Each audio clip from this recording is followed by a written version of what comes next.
আসসালামু আলাইকুম সুপ্রিয় দর্শক মণ্ডলী।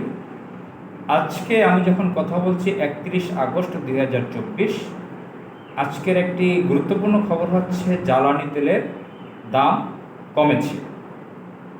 পেট্রোল, অকটেন, ডিজেল এগুলোর দাম কমেছে। বর্তমান ইন্টারিম গভর্নমেন্টের যিনি জ্বালানি উপদেষ্টা মিস্টার ফাউজুল করিম খান, তিনি বলছেন যে ডিজেলের দাম কমাতে আমাকে অনেক বেগ পেতে হয়েছে, কোট আনকোট, অনেক কষ্ট হয়েছে ওনার। তো যাই হোক, কমেছে আলহামদুলিল্লাহ, এটা ভালো খবর, সুখবর যে শুভবুদ্ধির উদয় হয়েছে এই গভর্নমেন্টের, ইন্টারিম গভর্নমেন্টের জ্বালানি তেলের দাম কমানো লাগবে। সুপ্রিয় দর্শক মণ্ডলী, আপনারা জানেন যে আমাদের দেশে জ্বালানি তেলের দাম যখন সামান্য বাড়ে তখন ভাড়া যাত্রীদের কাছ থেকে কত গুণ হারে বাড়ানো হয়, অনেক বাড়ানো হয়। তখন সারা বাংলাদেশে নৈরাজ্যকর পরিবেশ তৈরি হয়, মারামারি পর্যন্ত হয় যাত্রীদের সাথে। অনেক ভাড়া তোলা হয়, বেশি তোলা হয়। 1 টাকা বাড়ালে 5 টাকা বাড়তি নেওয়া হয় যাত্রীদের কাছ থেকে। এখন যে ভাড়া কমলো, মানে জ্বালানি তেলের দাম কমালো সরকার, এখন তাহলে কি সেই অনুপাতে সেরকম ভাড়া কমবে না? যাত্রীদের কাছ থেকে সেই ধরনের ভাড়া কম নেওয়া হবে না যেই হারে বৃদ্ধি পেয়েছিল? এই একটা ব্যাপার হচ্ছে। আর একটা ব্যাপার হচ্ছে, এই একটা ঘটনা। আর একটা ব্যাপার হচ্ছে যে আপনার এই যে জ্বালানি তেল এর নাম করে যে ভাড়া বৃদ্ধি পেয়েছিল, গত 16 বছরে যে ভাড়া বৃদ্ধি করেছিল, এটার ব্যাপারে একটা অনুসন্ধানী রিপোর্ট হওয়া দরকার। একটি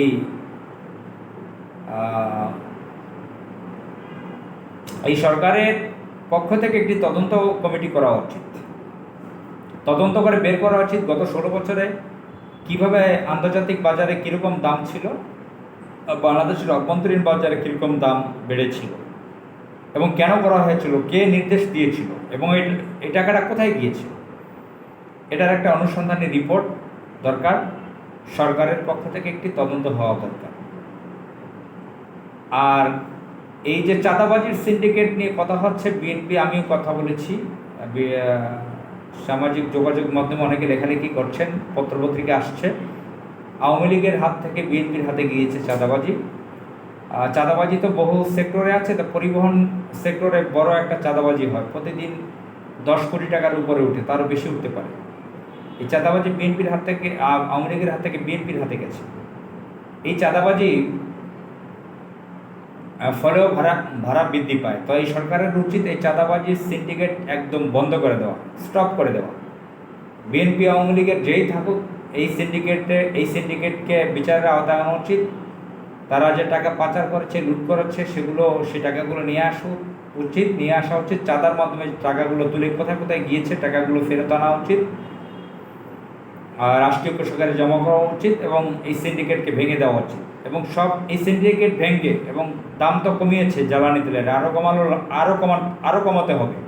দেশে কৃষি উন্নয়নে এবং মানুষের সঠিক সুন্দরভাবে যাতায়াত করার জন্য, নাগরিক সুবিধার জন্য, সেবার জন্য আরও কমাতে হবে। মিল কারখানা ভালোভাবে চলার জন্য, শিল্পের উন্নতির জন্য এই জ্বালানি তেলের দাম আরও কমাতে হবে। এবং আমরা এই সুফলটা দেখতে চাই। এই যে আপনারা জানেন, যারা ঢাকা শহরে থাকেন, 6 নম্বর গাড়ি অত্যন্ত পুরনো গাড়ি, 6 নম্বর গাড়িতে বনানী, মহাখালী, গুলশান 1, 2, নতুন বাজার একটা চক্কর দিলে, পুরোটা চক্কর দিলে 2 টাকা ভাড়া ছিল একসময়। 2 টাকা দিয়ে পুরো চক্কর দেওয়া যেত, এরপর 5 টাকা দিয়ে চক্কর দিয়ে পুরোটা ঘোরা যেত। এবং আমরা কয়েক বছর আগে দেখেছি 5 টাকা দেওয়া যেত, বাসে অনেক দূর যাওয়া যেত।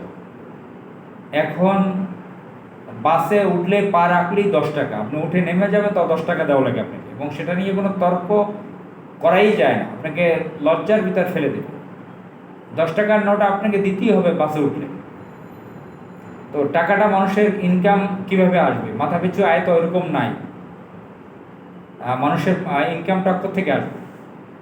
তো এই জ্বালানি তেলের দাম কমিয়েছে এবং এই যে চাঁদাবাজির সিন্ডিকেট ভাঙতে হবে। এগুলো করে ভাড়া আগের মতো নিয়ে আসতে হবে। 5 টাকা 2 টাকার জন্য ভাড়ার প্রচলন এখনও শুরু হয়, সেই ব্যবস্থা করা দরকার। এবং ঢাকার বাহিরে যেখানে 700 টাকা নেওয়া হচ্ছে সেখানে 200 টাকা ভাড়া করতে হবে। 200 টাকা 250 টাকার বেশি না।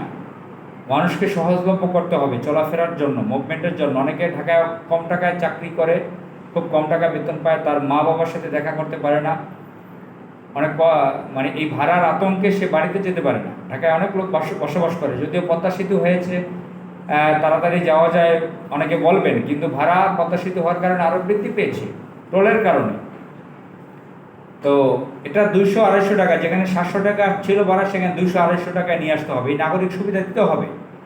এদেশের মানুষের লক্ষ লক্ষ কোটি কোটি মানুষের ত্যাগ আছে, রক্তর বিনিময়ে দেশ স্বাধীন করেছে, একটি মুক্তিযুদ্ধের মাধ্যমে দেশ স্বাধীন করেছে। এদেশের মানুষের অবদান রয়েছে, ত্যাগ রয়েছে। সুতরাং ইন্টারিম গভর্নমেন্টের জমিদারির কথা বললে হবে না, তাদেরকে এগুলোর ব্যবস্থা নিতে হবে। জনগণের সেবায় তাদের নিয়োজিত থাকতে হবে, তাদের সেই সুযোগ দিতে হবে, তারা যাতে সাশ্রয় করতে পারে, 2 টাকা বাঁচিয়ে তাদের ফ্যামিলি চালাতে পারে, বাজার করতে পারে, এগুলোর ব্যবস্থা করতে হবে। আসসালামু আলাইকুম।